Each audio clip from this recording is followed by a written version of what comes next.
গরমের বন্ধত আপনারা যারা যারা ভাড়া ঘুরতে যাইতে পারছেন না আমরার মতো, খালি আপনারাও সামনের নজারাটা দেখুন। এই জায়গাটাতে আইতে গেলে আপনার মাত্র একদিনের প্রয়োজন, একদিন লাগতেও না। আর এত সুন্দর ভিউ, চলুন আমরার সাথে।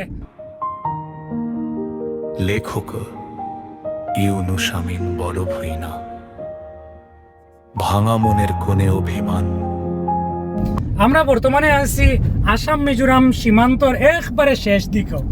এই জায়গাটা যাওয়ার উদ্দেশ্যটা হইল এই জায়গাটার প্রাকৃতিক সৌন্দর্যটা ঘুরিয়া দেখা।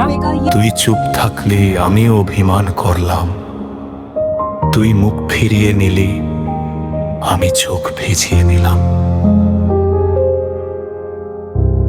একটা কথাও বলিসনি, তবুও তোর নিঃশব্দতায় কত কিছু শুনেছি আমি।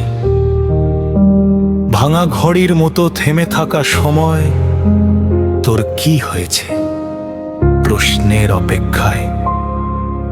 তুই যদি একটু এসে বলতি এই কান্না কি আমার জন্য, আমি হয়তো আর কাঁদতাম না, অভিমান গলে যেত ভালোবাসার মতো করে।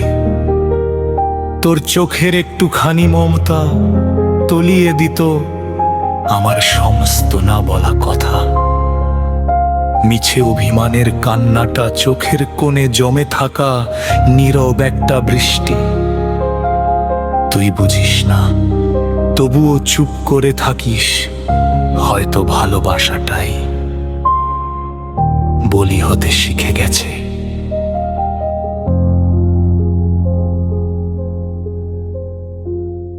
আমার বন্ধে আপনি কোথাও বেড়াতে যেতে পারেননি, শুধুমাত্র এই দৃশ্যটি দেখুন।